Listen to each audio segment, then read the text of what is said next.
Hi guys, it's Stephanie, your course coordinator here, and I'm going to do an introduction to week 4, which is going to be important because this is the week you have your midterm. So let's get started.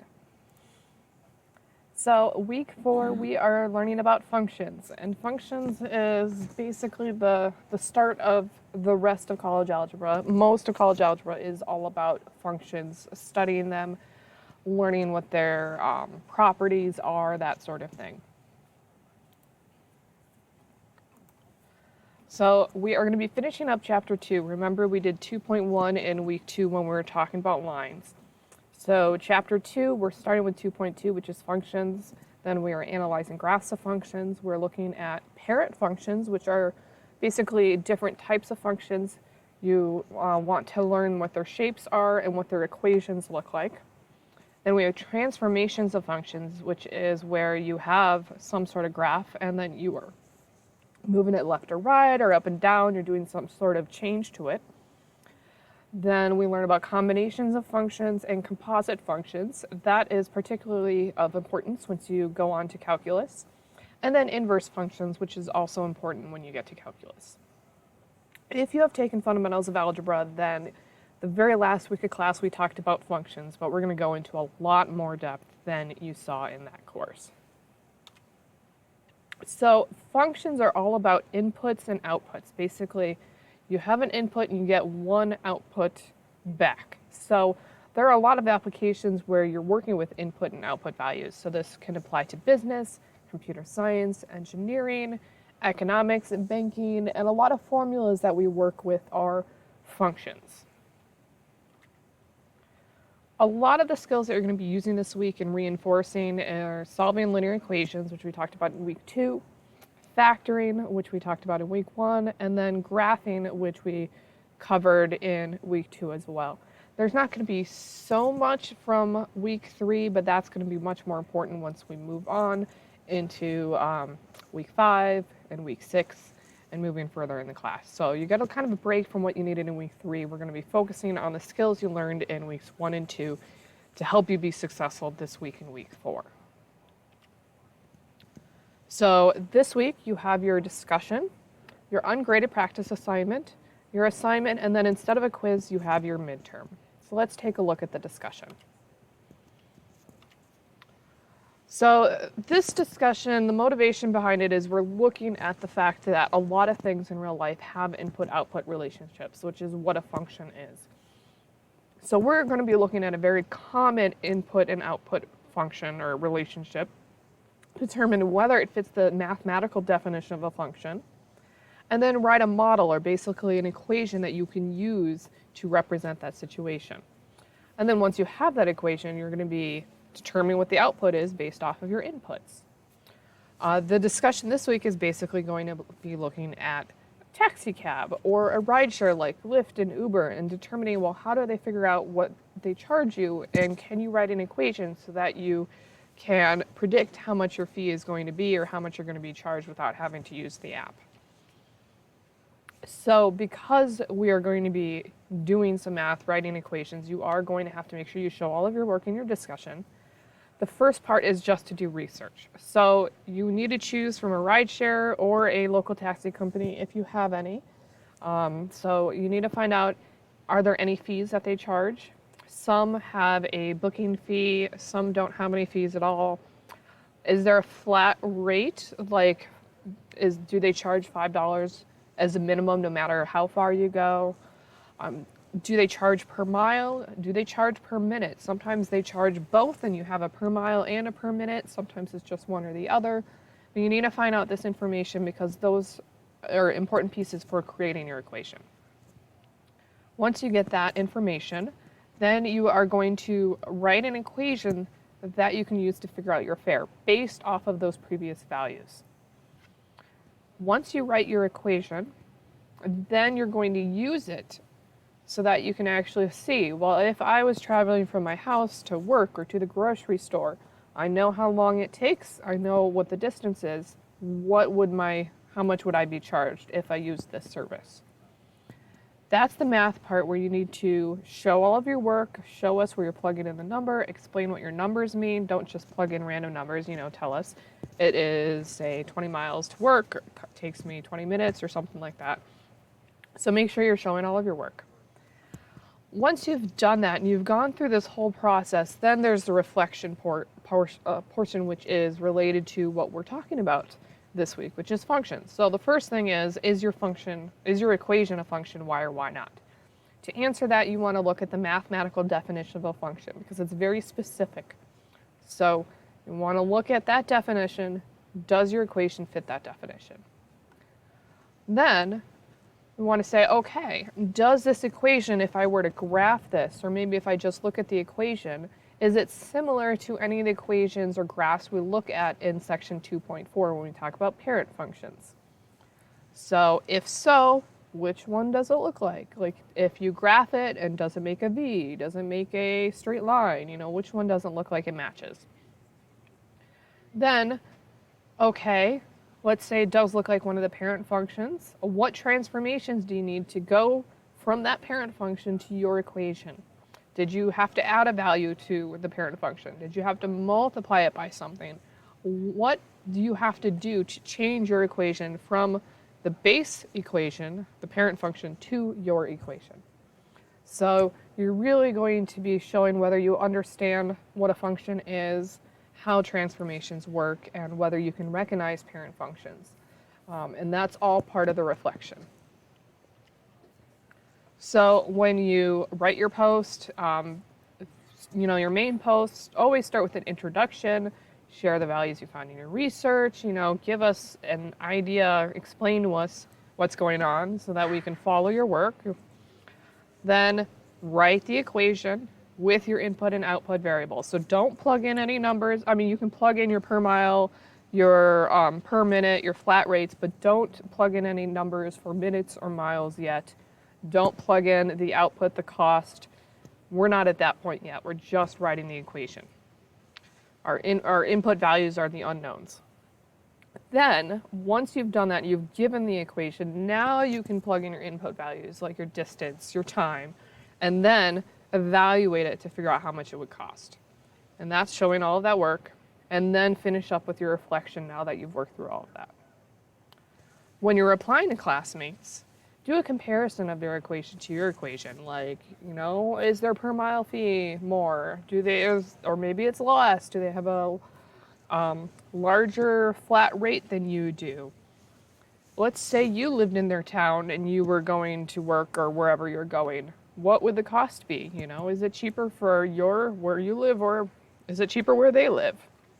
You're really looking at the differences in how all these fees work depending on where you live in the city, in the States, or some people live abroad, so you could have this in euros. I've seen that before.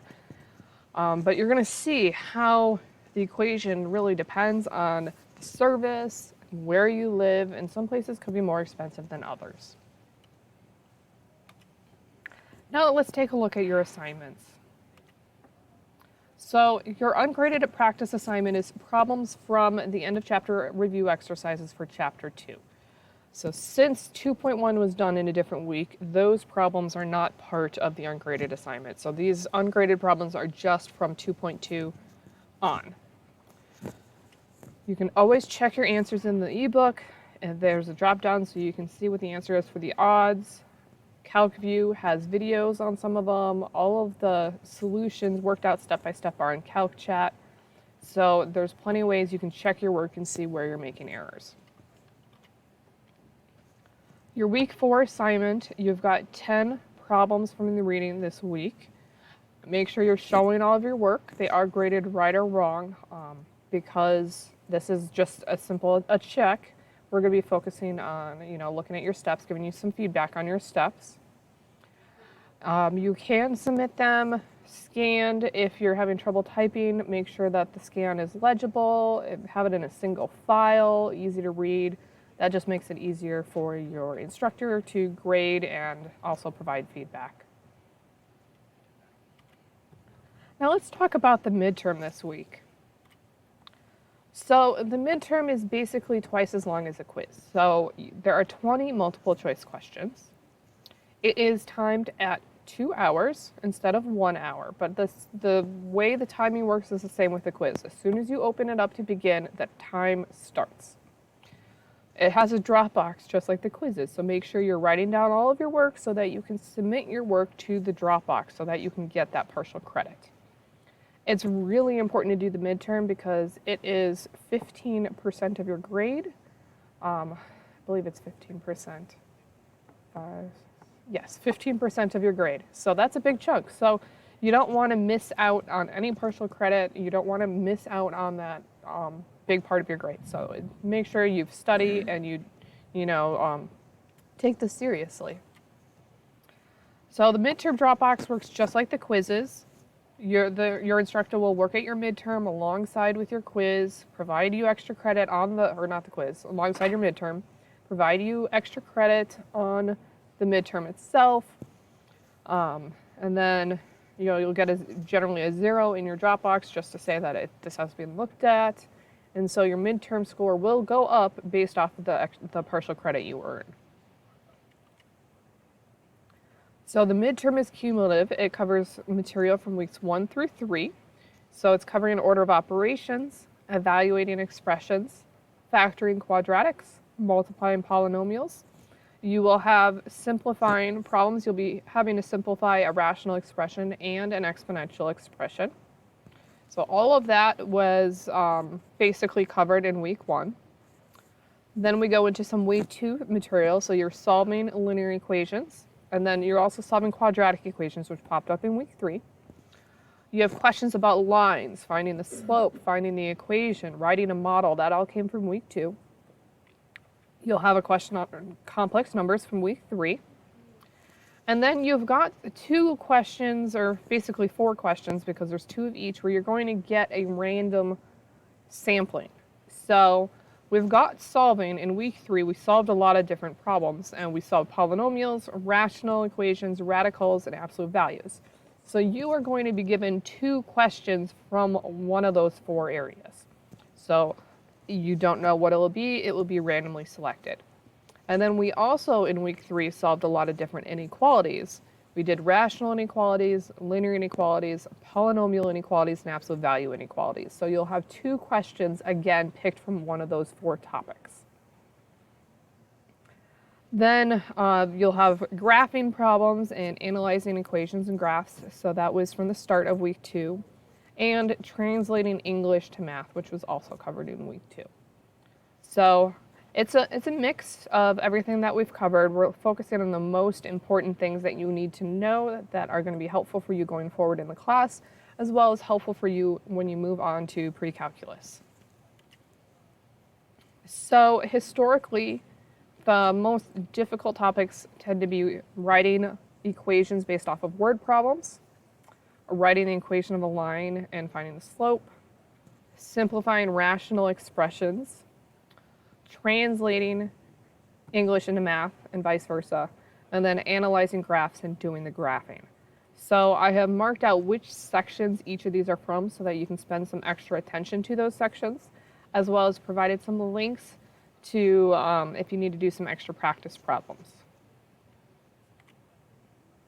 So when you're studying for the midterm, study just like you would study for a quiz. Review your past assignments. Because the midterm is tested on the same material as the quizzes in the past, also study your past quizzes. You can review your past quizzes by looking at the work you wrote down for the Dropbox. You can also review your past quizzes by going to your grades, clicking on the quiz name, click on the score, the actual number, and then you'll be able to see the entire quiz. For the midterm, we've gone through entirely all of Chapter P and Chapter 1. So the textbook's website, larsonprecalculus.com, has practice tests, or pre and post tests that you can use. So I have the link here, so you can do those practice tests for those 2 chapters. Also review past practice problems. Maybe if you didn't have time to do all of them, you can go back and do the ones that you missed.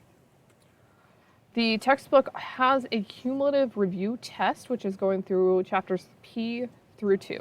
Not all of Chapter 2 is on the midterm, so you only need to do problems 1 through 33. And that is located at the end of Chapter 2. So when you go to the ebook and you go to the table of contents, and then you're looking at that table of contents page for Chapter 2, it's going to be at the bottom of the screen.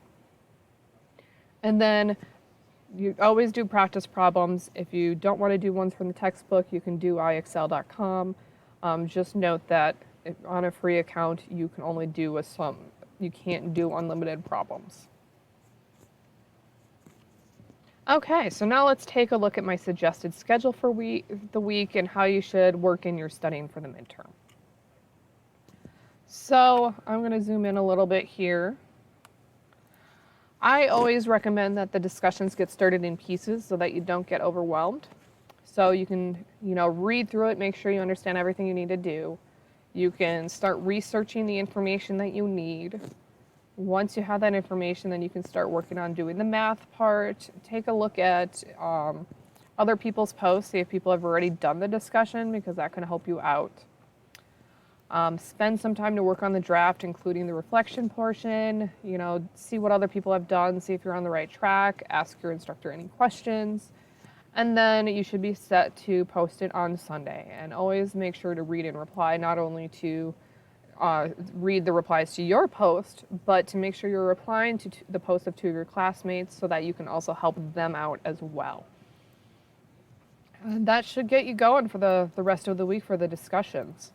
For the reading, because we do have several sections, actually I recommend starting it right away. So if you do a section a day, that will take you through Monday, which leaves you 1 day that you can use to catch up if you need to.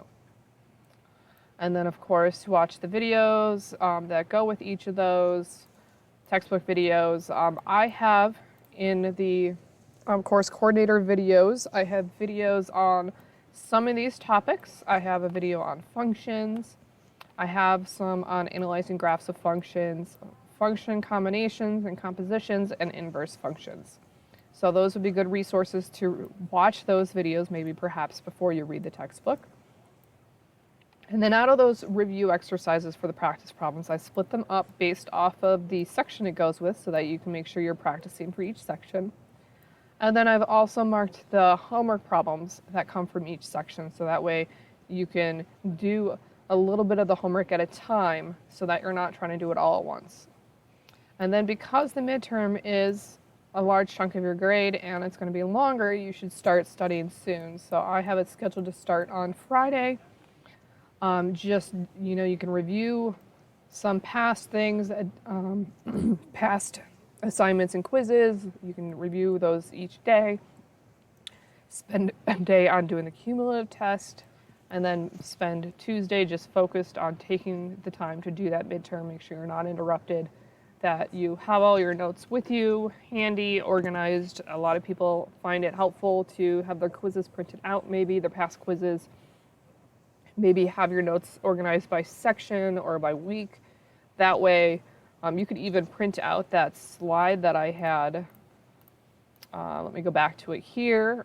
And you can label each box with the section it comes from, so that way if you get a problem like that on the midterm, you know what section to look into. So that's one option to help you stay organized. So hopefully this has given you a good, helpful overview of everything you need to do for week 4. If you have any questions on any of the content, feel free to email me. This is my email address. You can also give me a call if you have questions about grading, discussions, late penalties, all of that stuff that should go to your instructor.